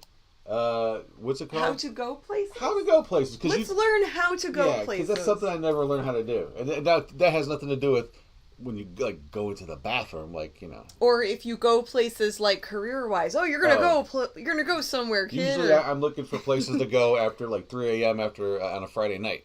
Oh, geez. Yeah. Or right after I ate a bunch of Torgo Bell. Yeah. The Torgo Bell would do that. You'll be looking for places to go. Too many tacos and all that stuff. All right, here we go. How to go places. How to go places.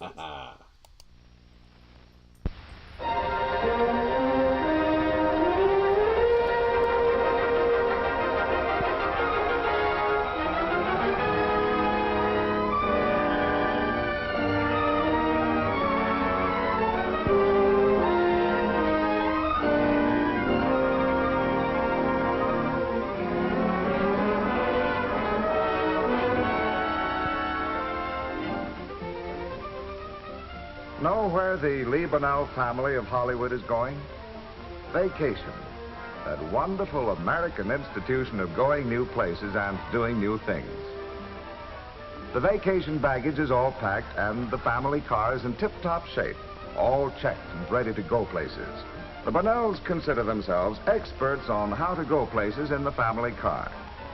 Part of the job of being an expert is knowing how to get ready to go. Last vacation, this expert left the lawn sprinklers running. This expert forgot to leave a note for the milkman.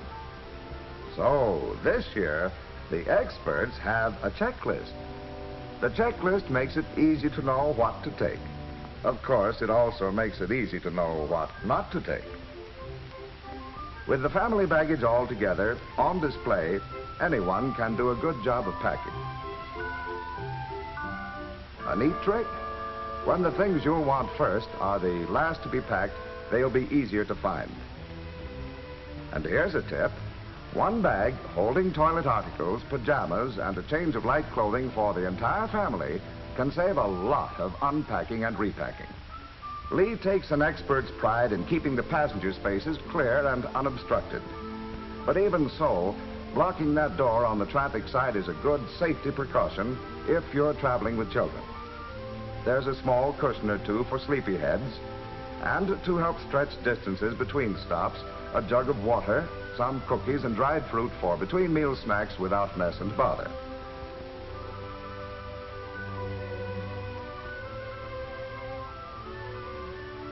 Last item on the Bonnell's checklist, and a good idea for everyone, a spare key for the car safely tucked away in a magnetic container for emergencies.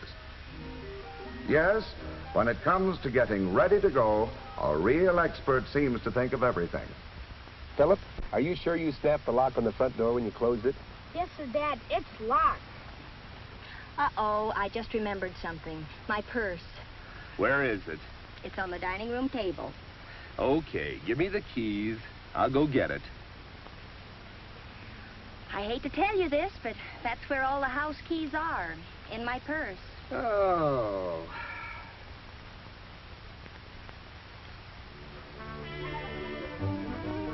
The open road at last, ready to go places. Thanks to 3 small boys with hidden talent for burglary, only half an hour behind schedule. And who cares about schedules when they're vacation bound? Apparently, Pop does. But stepping on it is not the expert way to make up for lost time. The faster he goes, the fewer the miles on a tank full of gas. Much of the time he thinks he is saving by extra speed may actually be spent in extra refueling stops. Speed is expensive.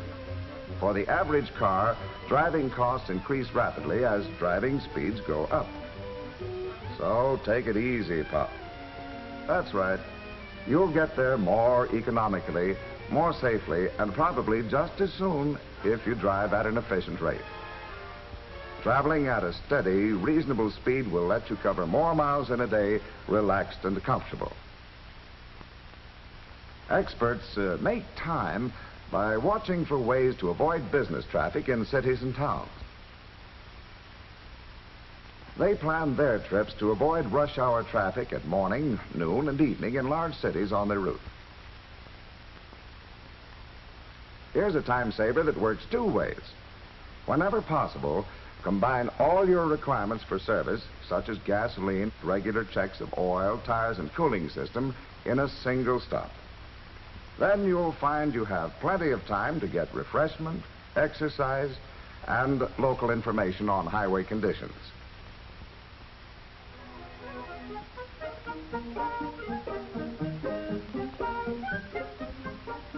Knowing how to get where you are going is one of the most important ways of saving time. But remember, it's so easy to get poor advice from people you just happen to meet along the road. Yep, down that way. Leastwise, he thinks so.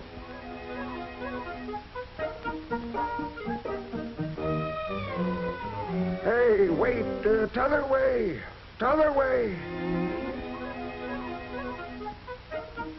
Oh, well.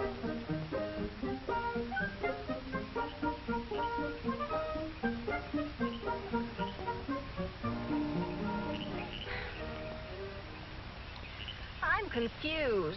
I'm hungry. I'm thirsty. I'm sleepy. And I'm positive that old coot told us this was the shortcut to the main highway. There's something written on that sign up there. I'll get out and see what it says.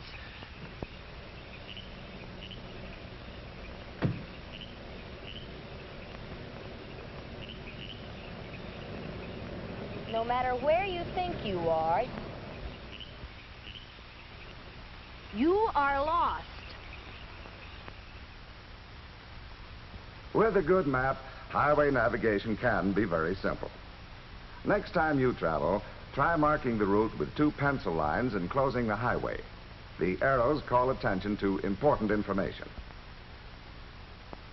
Some travelers use the map to make an ingenious guide list of route numbers and key mileages.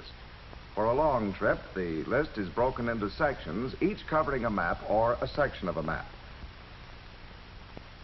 When the guide list is handy to the steering wheel, you can check off the route changes as you make them. Then you'll always know where you are and what to look for to keep you on the road. A knowledge of direction often helps you get where you are going. Did you know that you can use your watch as a compass if the sun is shining? Point the hour hand directly at the sun.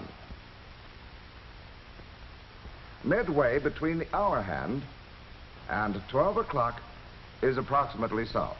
That's all there is to it. However, you'll find it pays to have a compass if you do a great deal of traveling in open country. When you're going places, knowing how to get ready to go and how to get where you're going are important. But knowing how to relax and have fun while you're going is most important of all. A good driver becomes steadily more alert and more efficient during the first 3 or 4 hours behind the wheel. After 4 hours of driving, his efficiency usually begins to drop unless he knows how to relax. The safest and most relaxed grip on the steering wheel is with the hands in what the experts call the 10-20 position. You'll cover more miles and arrive feeling more refreshed with your back straight and your head up than if you slouch behind the wheel. An occasional change in the position of the driver's seat also helps you stay comfortable and alert.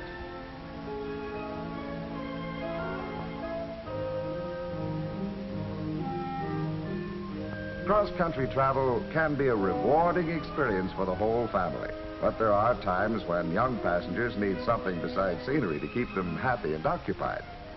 Here is a game that's fun for all. How far is it to that mountain ahead?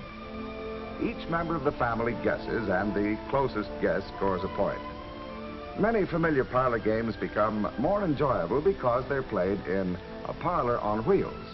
Spelling games and guessing games and license plate games inspired by the passing scene.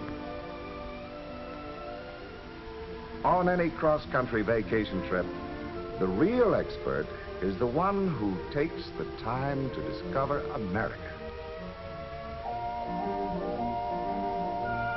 East or west, north or south. The awe-inspiring wonders of the Grand Canyon of the Colorado. The spectacular beauty of Zion National Monument.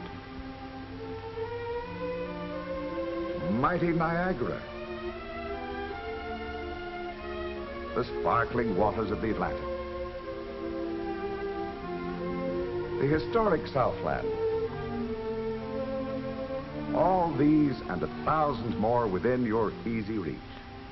Isn't America wonderful? And aren't vacationers wonderful too? We're the boys. We've come hundreds of miles to see all of this. Why aren't they out here to enjoy it? Oh, they're back in the car planning next summer's vacation. They're reading a book. Reading a book? Mm-hmm. I think the title is How to Go to the Moon.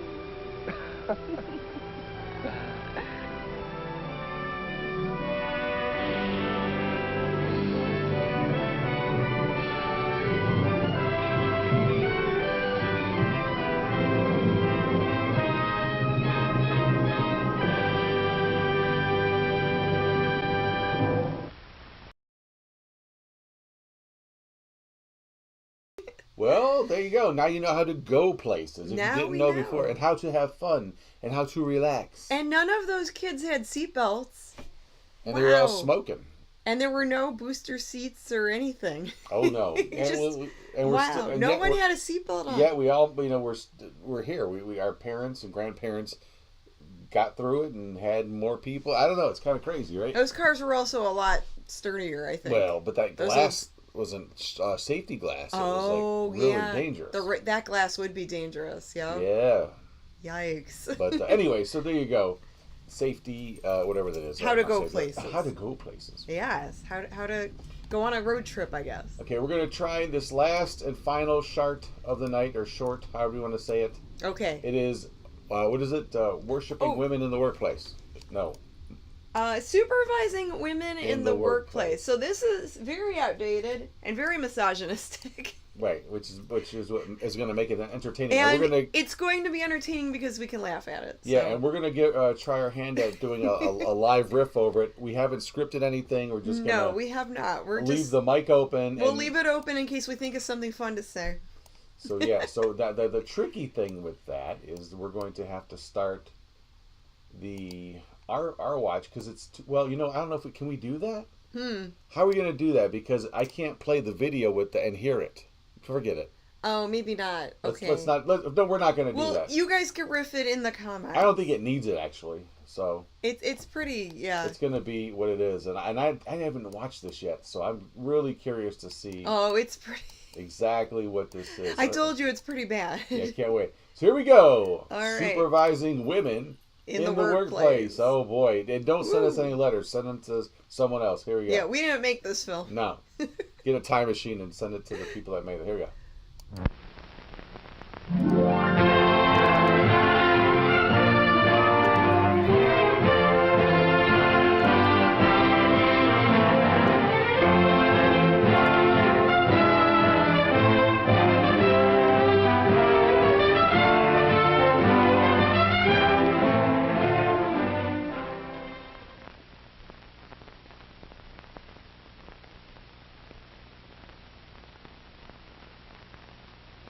Joe Haley, there's one thing I'll say for you. You've done a good job. You know how to handle men, and you know how to keep the line moving. Thanks, Mr. Brooks. You work hard, Joe. You're a good foreman. Yes, women workers do present problems, Joe. It's tough, I know, but there are thousands of others just like you all over the country facing the same problems. Pretty generally, you'll all find about the same answers. I know most of the answers as far as the men are concerned. Well, I think we can say that the broad principles involved in the supervision of men apply equally well in the case of women. That ain't what I learned about women. There are some new and different problems, Joe. I'll admit that. Women scare me. At least, they do in a factory. Well, maybe the women are scared too, Joe. Let's see.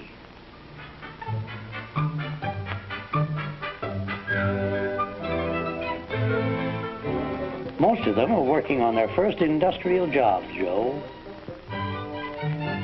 It's a totally unfamiliar world.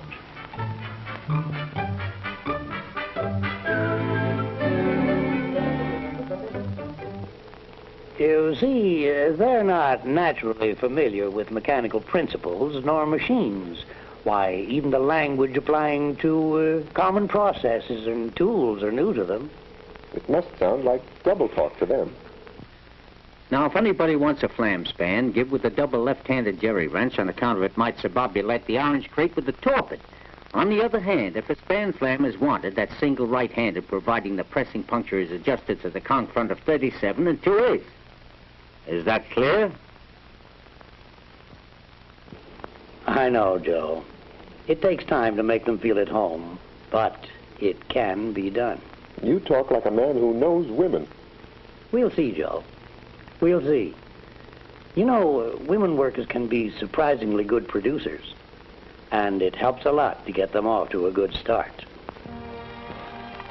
When breaking in any new worker, and of course especially a woman, you've got to explain every angle of the process down to the last detail.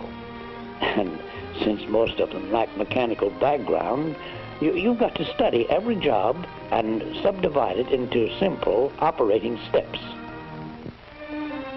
It's a good idea not to use trade terms, except, of course, where we must, and then explain in plain language exactly what such terms mean. And no matter what the job, he fits the tools and the work arrangements to suit the worker.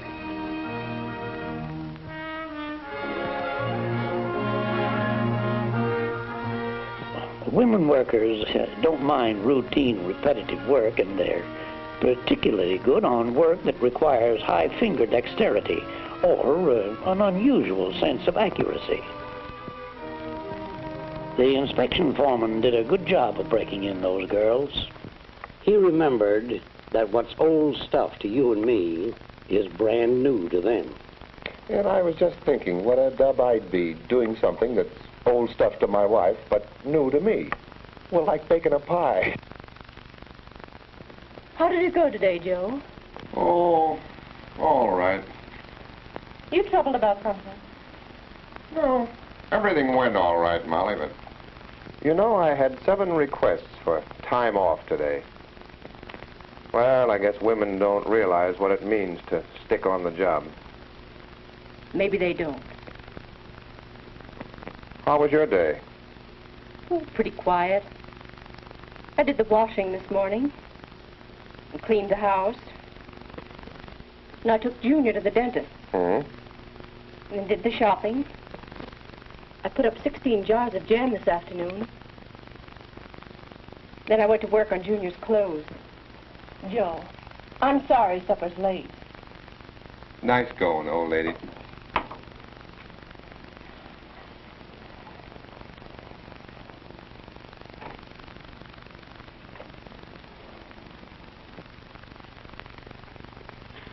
You know, Molly, I've been thinking. Yes, Joe. Maybe some of those women and girls coming into the plant, well, maybe they have home responsibilities, too. Could be. Maybe Maybe they really do need time off. Perhaps I could rearrange their work schedules for them. I'm sure they'd like that. So many of them have 2 jobs, Joe. One in the home, one in the plant. Gee, I'm glad I thought of that. Yes, dear. Good morning, Joe. Good morning, Mr. Brooks. How go the ladies? Well, as a matter of fact, I was just jotting down a few points on that very subject from this manual of yours here.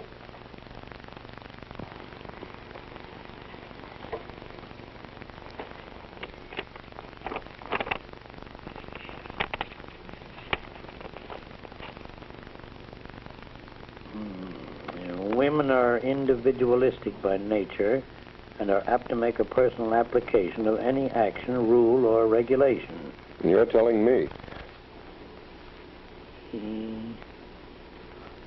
The supervisor should scrupulously avoid spending too much time with any individual woman worker, holding everyone to the same standards of performance and avoiding any appearance of favoritism.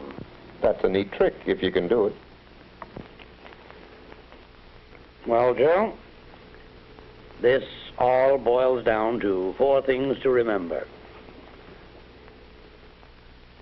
1, don't mix pleasure with business. 2, women can be awfully jealous of each other. 3, avoid undue familiarity. And finally, women are more sensitive than men. I'll say they're sensitive. Why, only yesterday, after I finished talking to you, yes, I saw a foreman take it right on the chin when he caught a girl working on her drill press without her safety cap on. Mary, you're supposed to wear a cap when working near a drill press. Why pick on me? The other girls aren't wearing their caps. Look, the rule book says wear a safety cap. So put your cap on.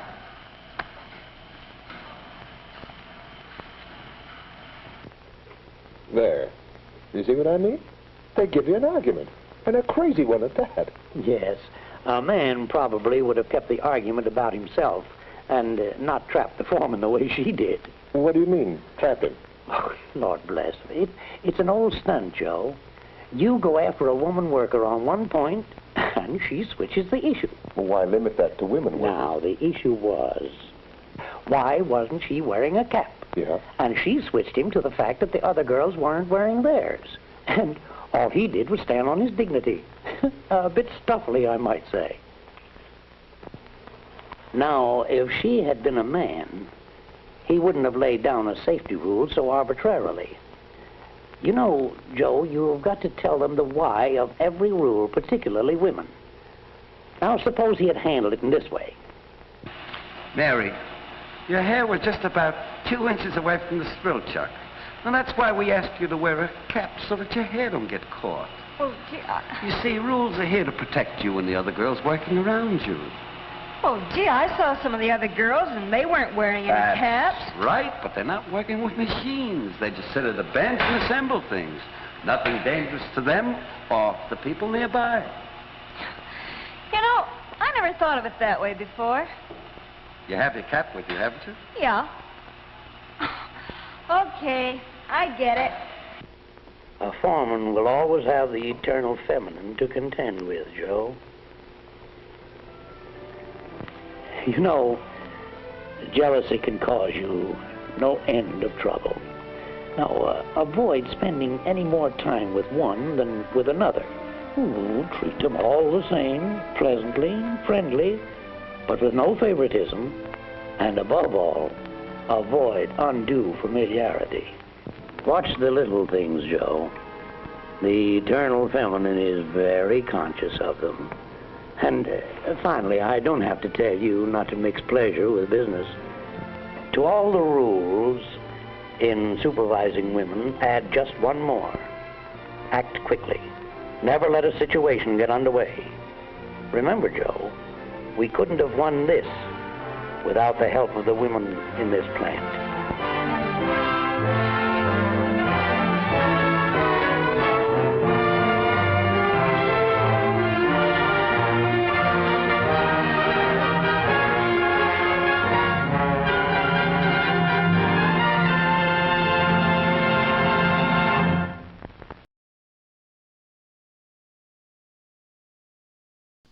Just wow. Like, really? Rosie the Riveter would have kicked their butts. Well, you don't understand because you're a woman. She would have kicked and their butts. And you have to talk to them a certain way. Treat them the same. Like, wow. Who wrote their manual about women? Probably another guy who has no clue. During this, you were like, who did all these studies on women? I said, a man. Yeah, and who has no clue. Yes. They don't know anything. Like all that explanation, wow. That whole thing they were going over the mechanical stuff. Unless you worked in that kind of particular male field, or whoever. Like, if you've never worked slang. in that field before, you wouldn't know those terms. Nobody would, man or woman. Nobody would. No, it's that's really it's kind of hard to get through that one. Very cringy, but the best comment was in the beginning. Women scare me. That was my favorite comment. My favorite was it's a little. It was in the beginning of the clip. Women scare me. Yeah, I'm like, good. You should be scared.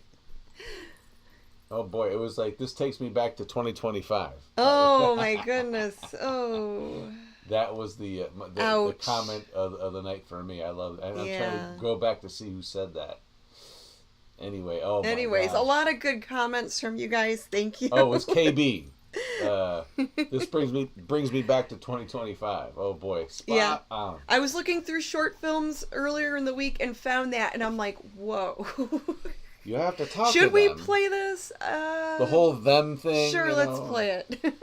Very, very wild, but hey, Yeah, and we won't get political or from anything. 1944, guys. Yeah. So.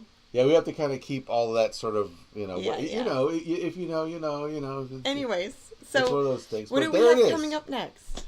Well, we can clear the palate with the regular segment we do here called Cleveland TV Show Time Travel. Ooh. That's right. That's when I put together a montage of or a collage or whatever you want to call it of programs that were shown here in Northeastern Ohio. Ooh. Northeast Ohio. So we're going to travel back in the day. time. Don't ask me what year. Okay. That doesn't matter right now. I think it's 19...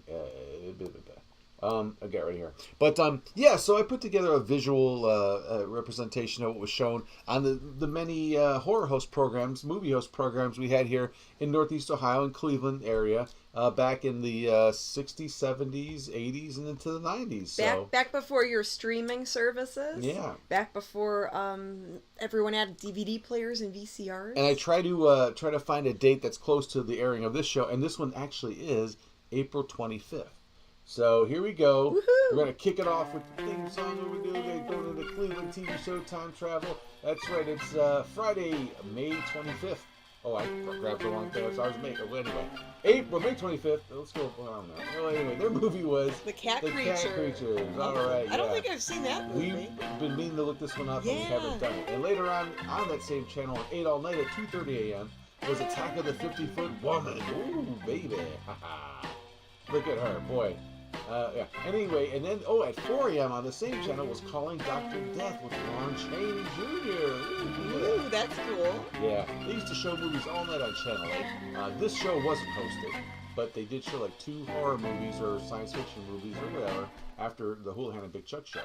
And then Saturday, May 26th at noon, this is the one, the only super host. And this 4-hour Saturday show started with an hour of funny stuff like the Three Stooges or Laurel and Hardy or Three Stooges and Dick Tracy. That's right. And after that hour is up, he started his monster movie at 1 p.m. with Attack of the Monsters, the first of 2 movies this afternoon. And this is a good Japanese Gamera the Flying Turtle how cute. Sci-fi extravaganza. Love this Everyone movie. loves Gamera. And his second movie today at 2:30 p.m. was Abbott and Costello meet Dr. Jekyll and Mr. Hyde. Sorry, the one, the only, Boris Karloff. Oh, I love Karloff. This is a good one too, a classic. And a Super Host show kind of mixed up some sci-fi, horror, and comedy. Very cool selection of movies on his program. And that concludes tonight's Cleveland TV Showtime Travel.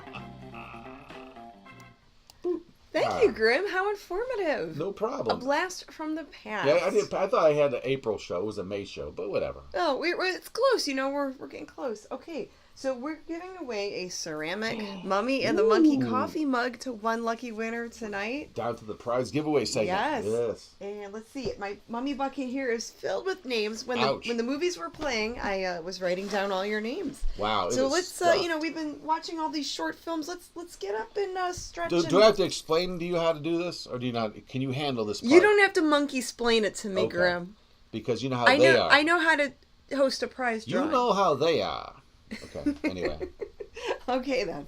All right, let's get up and shake. Da-da-da-da. Shake. Whoa. Shake my bucket. Shake your bucket. All right. Let's get this ready to go here. All right, let me see if I can figure out who might win this. Because I was going to guess David Phillips last week, and I didn't say it, and I swear this one tonight's going to be KB. You think it's going to be KB? KB. Okay, he predicts KB's the winner, but who is the winner really? I have a vibe. You have the vibe? Yes. Okay, let's see. I found it in your drawer. Okay, I picked a winner. Oh, let me get my drum roll. Who can it be? Who Ready? could it be now?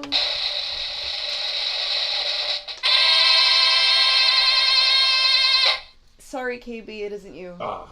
The winner is KVK Music. I was close. There's a K in there. KVK Music. Awesome. Thank you so much. What did I just spell? My bad handwriting, but. Oh, KVK. Yes. I saw the K in there. See? I was very close. Music with a Z. Yes. I think. I said KB, it's KVK. Yes, but congratulations to KVK Music. That is our YouTube screen name. And just email us to claim your prize. And you guys are all winners to us. You're all awesome for taking time out to hang with us for episode 267 of the Harry Scary Hangout. We are getting closer to our 300th episode. Do you believe that? Wow. 300 what is shows? That? 60, it's 70? coming up soon. That'd be 33 more episodes. Maybe at the end of the year? Maybe next 33? Is that many weeks left in the year? We don't. If we do one every week, maybe, but yeah, maybe early next year. I don't know. Yeah, people are saying Kirk Harrington said it's so fun tonight. What's that? I'm not good at doing the math on that. Oh yeah, it's well yeah. I don't want to sit there. And There's 52 weeks in a year. Yes. And so we are at week what? 12. We don't host 15? A show every week, but most of the time. Well, I'm saying it depends on how many weeks are left, and depends on how many weeks we take off. Right. Let someone else figure that out. Yeah. Maybe we shouldn't ask a woman. We should ask a man that has a scientific background and mathematical skills that can answer that question accurately. Grim, watch what you say. No, I mean based on that last short, I think that could be the. All right, I might not be here next week. I think I've got some mummy-splaining to do to him. A mum-splaining, yeah. Okay. Yes, all right. Well, anyway, we're so glad you enjoyed us tonight. We had a great time with all of you, and wow. Definitely going to do Shorts Night again, right? Yes, we will host a Shorts Night again. Not anytime soon. No, but kudos to Janet. Future. Janet dug all these up on her own, so those were really good. Yes. I loved every one of them. Very good job. Yay! Yay! I did it all without. Give her a hand. Yeah. Thank you, guys. And thank you, Grim, for editing Janet and the Genie. Oh, so much fun. So much fun. All right, guys. Well, this wraps up. Oh, one quick question about the mugs. Are they in the shop? Can they buy them? Oh, we do have some mugs on the Teespring store, and I think we might have some online. On your eBay store? In my eBay store. Okay. I'll have to double check. And then we do have some drink insulated cups. I think we have a few of those left. And those have like some movie monsters printed on there as collage. Yeah, those are cool. They different designs. They keep your drink cold for like all day. Yes. So they're really nice. So. But anyway, back to the good nights. All right. Yeah. All right, guys. Well, good night. Good fright. Mwah. That's right. And we'll see you later. Alligators. Bye-bye. Bye.